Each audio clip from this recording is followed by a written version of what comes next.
तो नमस्कार dear students, आपका फिर से स्वागत है अपने अपने महाकाल कोचिंग क्लासेस में। यहाँ पे आज मैं लेके आया हूँ मौर्य वंश का पतन, जहाँ पे हम मौर्य वंश के महान शासकों के बारे में दो क्लास ले चुके हैं, चंद्रगुप्त मौर्य और अशोक सम्राट के बारे में। अशोक सम्राट के बारे में कुछ क्वेश्चन और डिस्कस होने थे, लेकिन उससे पहले मैं लेके आया हूँ आपके लिए मौर्य साम्राज्य का पतन, यानी मौर्य साम्राज्य का पतन किस प्रकार से हुआ, वो मौर्य साम्राज्य नष्ट कैसे हुआ। तो देखिए अपन इसका देखते हैं।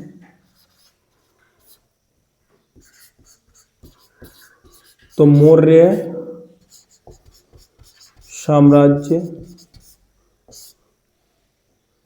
एक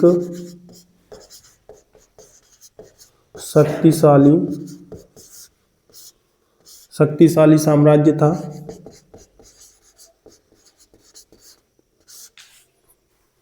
शक्तिशाली व विशाल साम्राज्य था। विशाल साम्राज्य था। इसमें क्या होता है, देखिए हमारा जो अशोक सम्राट की मृत्यु हुई, अशोक की मृत्यु के बाद, अरे क्या लिख रहा है, अशोक की मृत्यु के बाद, देखो अशोक की मृत्यु हो गई। अशोक की मृत्यु के बाद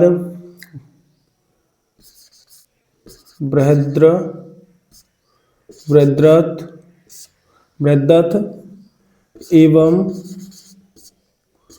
उसकी सेनापति पुष्यमित्र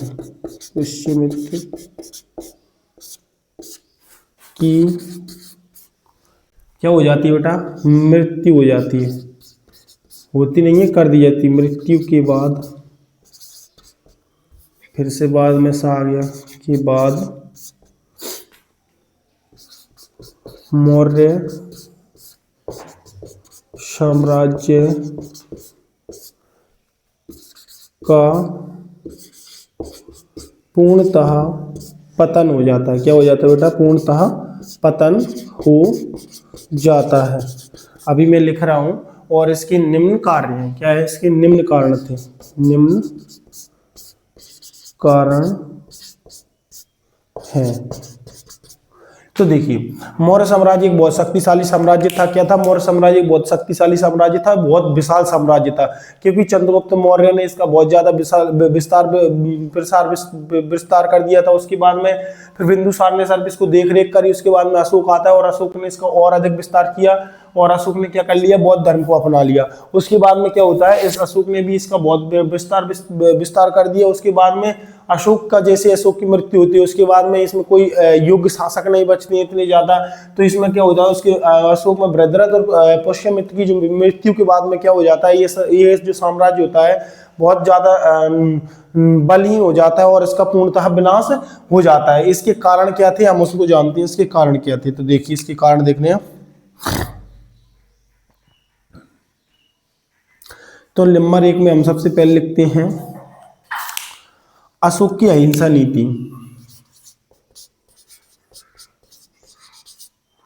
अशोक की अहिंसा नीति। ठीक है बेटा, देखिए सबसे पहला पॉइंट आता है अशोक की अहिंसा नीति।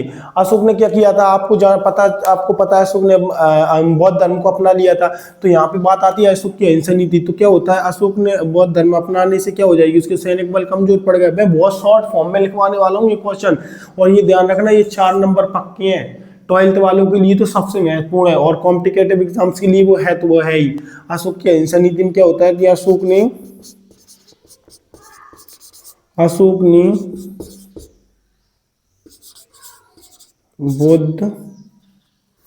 बुद्ध नहीं होता, बौद्ध होगा वो, है ना बेटा, बौद्ध धर्म अपना लिया था और इसके कारण जो सैन्य बल था, जो उसका सैनिक बल था, क्या था? सैनिक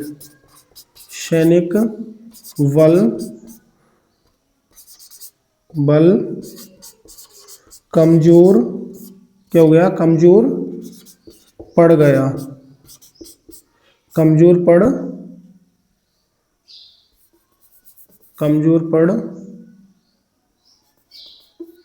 पड़ गया और मौर्य साम्राज्य का पतन हो गया।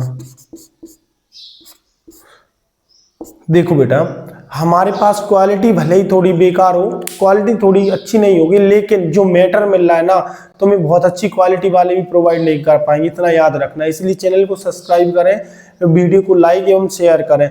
याद रखें बच्चों, इतनी मेहनत की जाती है कि क्वेश्चन ढूंढ के लाया जाता है, ये कोई है नहीं है डली हुई चीजें कहीं भी मिल जाए, इसलिए ध्यान रखें इस चीज का। अशोक ने बौद्ध धर्म अपना लिया, जिसके बाद में वो अहिंसा की नीति हो गई। अहिंसा की नीति के कारण सैन्य बल कमजोर पड़ गए और सैन्य बल कमजोर पड़ने के कारण उसका विनाश हो गया। आई होप आपको बहुत अच्छे से समझ में आ ही रहा होगा, है ना बेटा। आगे देखते हैं अपन क्या कह रहा है हमसे क्वेश्चन। अगला क्वेश्चन देखते हैं अपन, है ना। चलिए देखो अगली और अपन ये देख लेते हैं। मान के चलो जो उनकी शासन व्यवस्था थी वो कैसी हो गई अशोक की मृत्यु के बाद, उसके बारे में जान लेते हैं ना। सबसे बड़ा दूसरा कारण हम ले लेते हैं विशाल शासन। क्या होता है अपना? विशाल साम्राज्य, ठीक है। तो विशाल साम्राज्य का मतलब क्या होगा भाई साहब? मौर्य साम्राज्य बहुत विशाल हो चुका था, इसको संभाल पाना इतना मुश्किल हो रहा था। क्या हो रहा था? मौर्य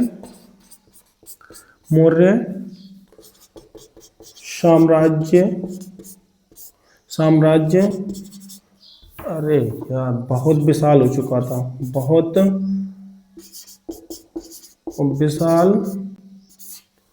विशाल था, जिसे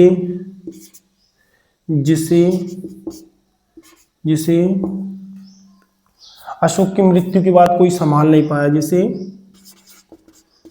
अशोक की मृत्यु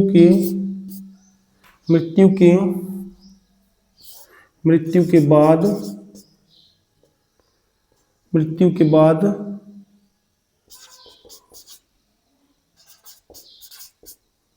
संभाल नहीं पाया।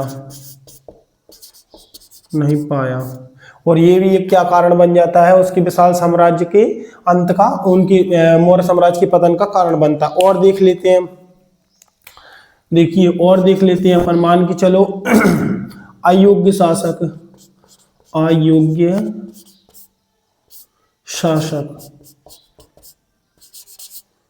तो देखिए बेटा क्या होगा अयोग्य शासक में, हम देख सकते हैं कि अशोक के बाद मौर्य साम्राज्य में कोई ऐसा शासक पैदा ही नहीं हुआ जो उस विशाल साम्राज्य को संभाल पाता। क्या? अशोक के बाद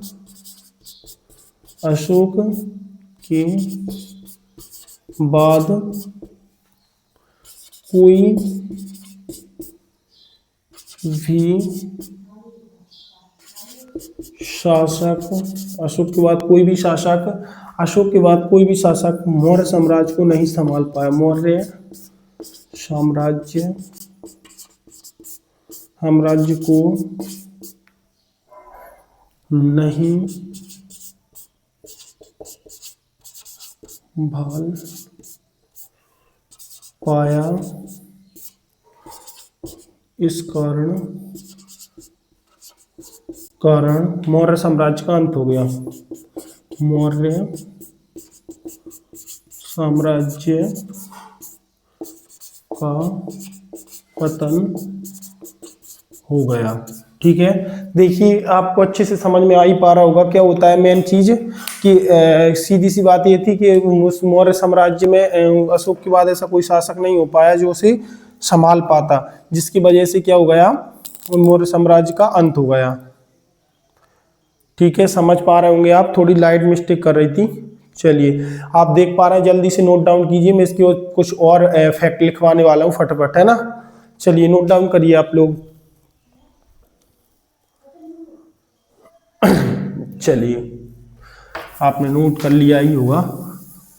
मैं बहुत छोटे से सेशन में बहुत अच्छा पढ़ाने की कोशिश कर रहा हूँ तुम लोगों को, जो तुम्हारा मैटर है वो अच्छे से कंप्लीट हो जाए, ये ध्यान रखना। मुझे पता है क्वेश्चन यहीं से बनेंगे और बनेंगे तो बनेंगे, आप लोग बिल्कुल टेंशन मत लीजिएगा। बस जितना करवाया जाए उतने पर अच्छे से फोकस कीजिए। थोड़ा क्या है यार, ये बोर्ड पे दिक्कत है, ये सही साफ होता ही नहीं है, ठीक है ना। चलिए अपन और क्वेश्चन लिखते हैं इसके। जैसे मान के चलिए पॉइंट 4 में हम क्या लिख सकते हैं, मान लो अत्याचारी शासन, अत्याचारी अत्याचारी शासन। अत्याचारी शासन में बेटा हम क्या लिख सकते हैं, मान के चलिए मौर्य वंश में मौर्य वंश में अशोक तक तो ठीक था, उसके बाद में कोई ऐसा कुशल शासक नहीं हुआ जो अशोक के बाद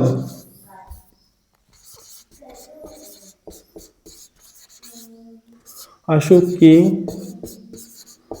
बाद जो शासक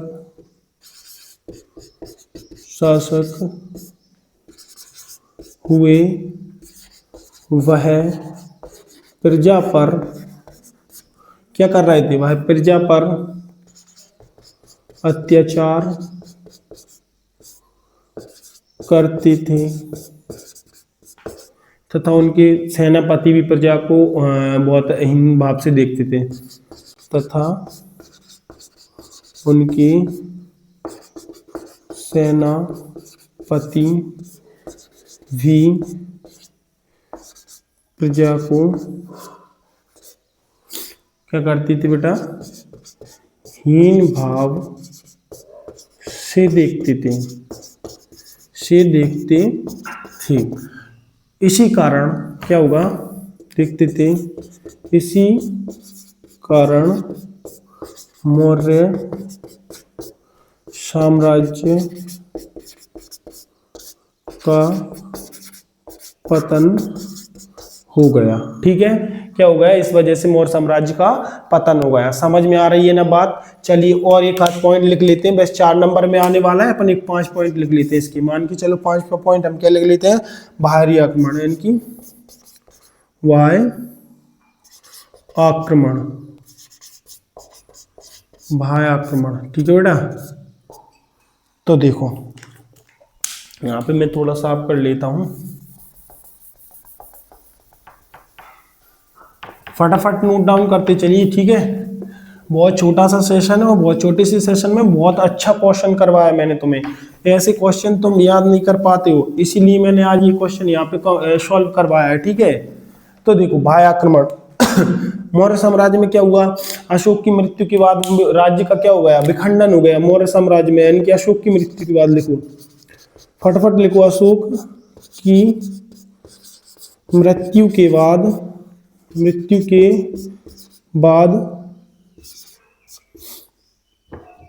अशोक की मृत्यु के बाद मौर्य साम्राज्य का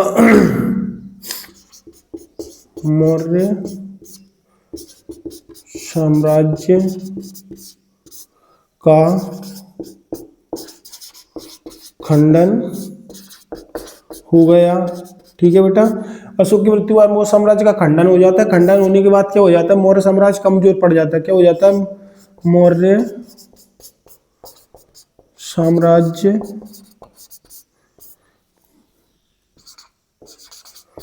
कमजोर पड़ जाता है। ठीक है, मौर्य साम्राज्य कमजोर पड़ जाता है, जिससे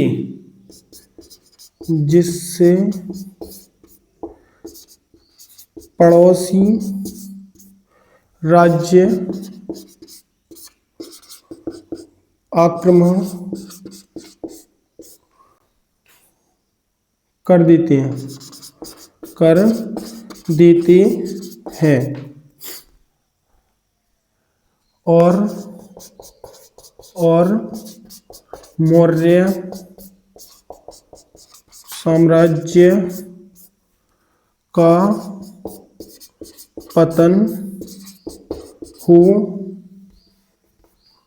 हो जाता है। तो देखिए बाहरी आक्रमण में क्या होता है, अशोक की मृत्यु के बाद में राज्य का पूर्व इनके जो साम्राज्य था उसका विखंडन हो गया, विशाल परिवार का होना, ऐसे इसके बहुत सारे पॉइंट्स हैं। तो अपन बहुत सारे पे फोकस करेंगे नहीं, हमको 5 पॉइंट बहुत है, इसमें हमारा काम हो जाएगा, इतने में हमारे नंबर आ जाएंगे। फिर इसमें और देख लेते हैं कि विशाल साम्राज्य का होना, विशाल साम्राज्य के बाद में विशाल साम्राज्य का विशाल परिवार का होना, फिर इसमें और भी पॉइंट आ जाएंगे हमारा कि विशाल परिवार